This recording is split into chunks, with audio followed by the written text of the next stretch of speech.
Tere kõik minu kanali vaatajad. Siin on teine osa, kuidas teha YouTube'i. Ma küll võtsin väikse puhkuse, aga enne seda ma lõikasin ära selle video ja lõikasin ta 2. Esimene osa oli siis sellest, mis asju teil vaja on selle YouTube'i tegemiseks.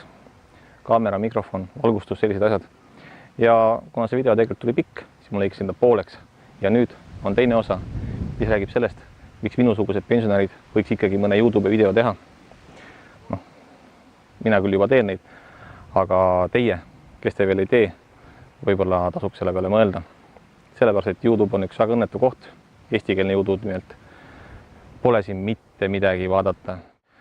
Samuti on selles videos mõned mõtted, mida kõrva taha panna, kui te hakkate videosid tegema. Sest mina olen neid mõnda aega teinud ja sellised muljed on. Ei hakka siin pikalt midagi eetama. See video tuleb nüüd ja mina puhkan edasi. Kõik head. YouTube'i mõistes, ütleme nii, Eesti YouTube'i mõistes olen ma väga vana. Sisuliselt olen ma pensionär, et teha YouTube'i videosid. Ma arvan, ma olen enam-vähem pea poole vanem kui siin kõige vanem populaarne YouTuber. Ja ma ei kujuta ette, kui palju on, ütleme nii, et minu vanuseid inimesi, kes üldse mõtlevad, et võiks teha YouTube'i videosid. Et ma arvan, mõned ka teevad, ega ma ei ole siis kõiki vaadanud neid, see on selge. Aga milles on Eesti YouTube'ist tohutult puudus? Tohutult on puudus, ütleme nii, vähegi targast jutust. Vähegi targast jutust on Eesti YouTube'ist tohutult puudus. Kui sa tahad saada mingisugust informatsiooni, mingisugust adekvaatset infot, siis sa pead tegelikult vaatama ingliskeelses seda asja. Ja ei olegi varianti. Ja ma tõesti tegelikult kutsuks üles inimesi, kel on sellist aega ja tahtmist ja soovi proovida, teha mõni asjalikum video enda huvialast, näiteks enda hobist, nagu mina seda teen võib-olla, et milleski sellistes stiilis, et oleks üldse midagi siin eesti keeles ka vaadata. Sest et see pidev nii-öelda üritatakse nalja teha sellise stiilis, ma ei tea, kaua sa ikka seda vaatad. Pealegi need naljad ei ole kõik õnnestunumad, et ütleme nii, et üsna ruttu viskab üle. Teine asi on siis need elustiili videod nii-öelda, logid oma elu pidevalt, et söön võileiba, siis peeretan, siis joon vett, siis joon kohvi, siis käisin kinos.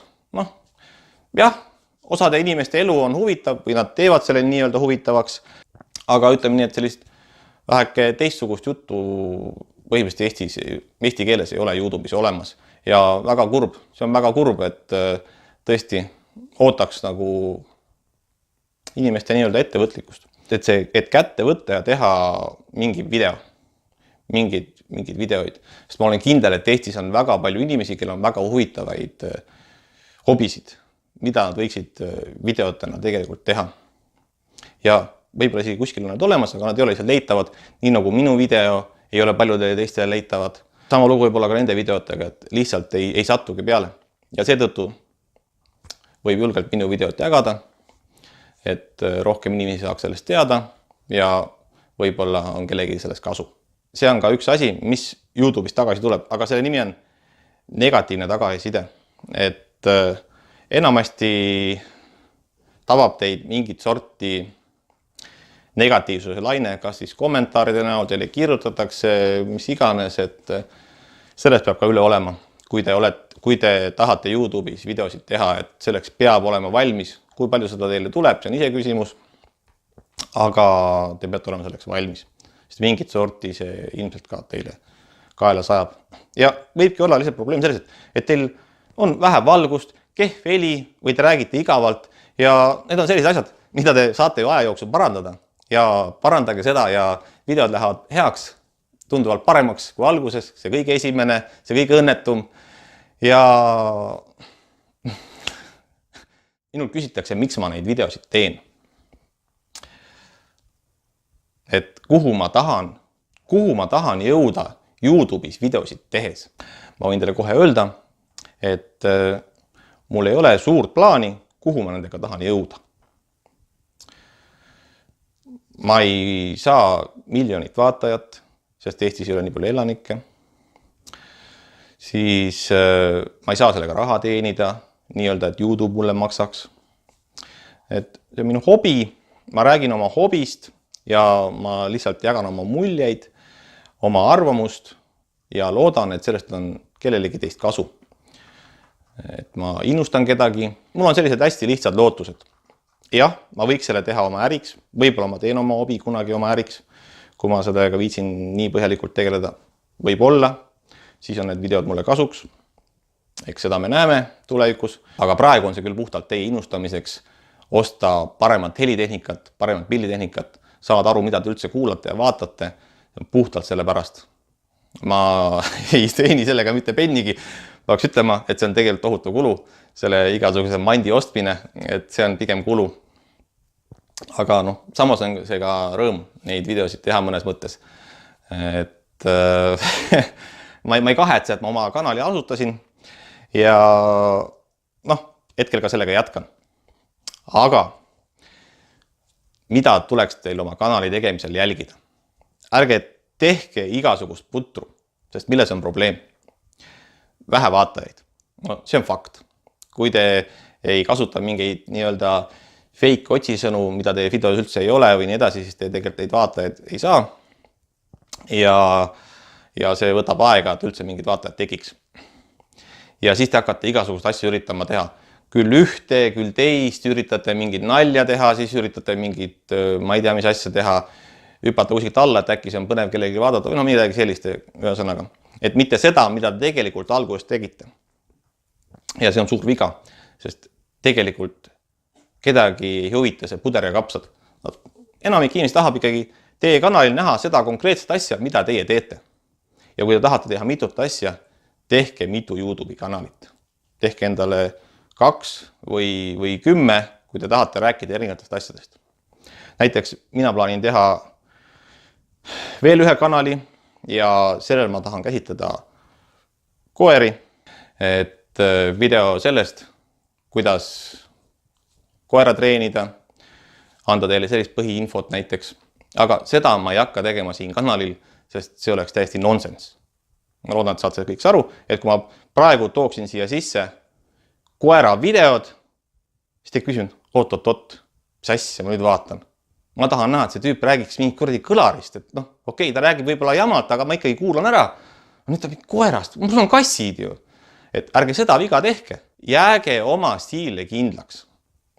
Ja kui see ei too edu, võtke midagi muud.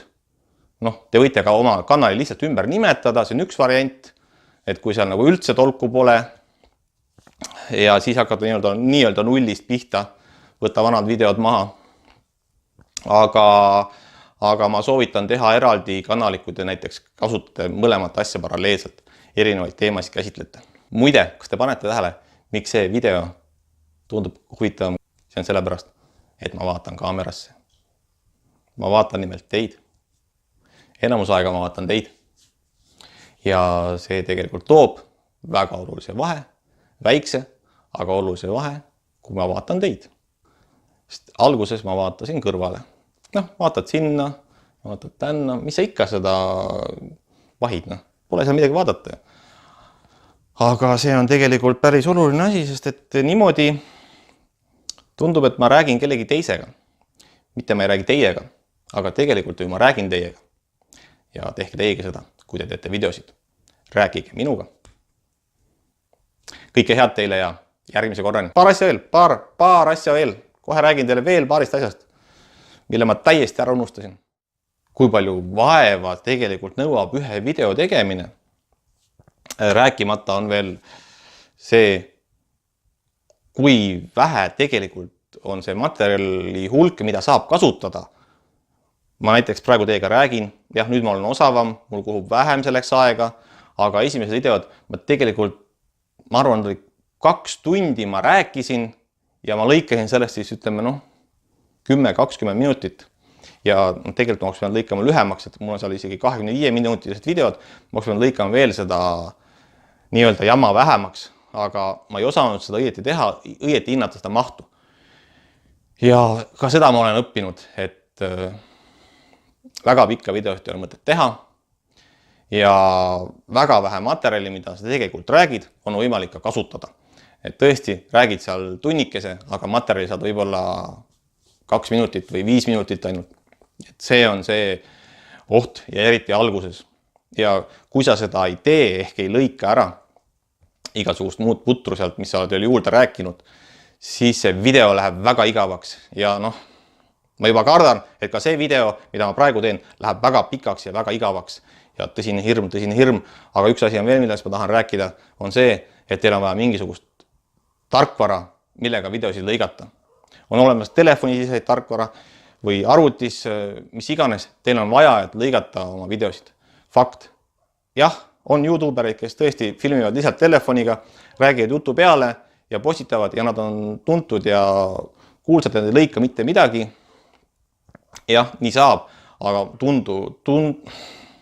aga ma soovitan mingit tarkvara. On tasuta variante, on tasulisi variante. Õppige kasutama mingisugust põhiasja, et saate seda asja lõigata. Mina olen õppinud, ma loodan, et te näete ka seda minu videotest, et mu videod on ka selle lõikamise osas ja selles osas natukene paranenud, et on neid vähekene selles stiilis ka parem vaadata. Ja kui teile mu video meeldis, vajuta like, lausa telli mu kanal, kui tahad edaspidi mu videosid näha, mis seal muud, olge mõnusad. Ja see on tõesti nüüd kõik. Olge mõnusad.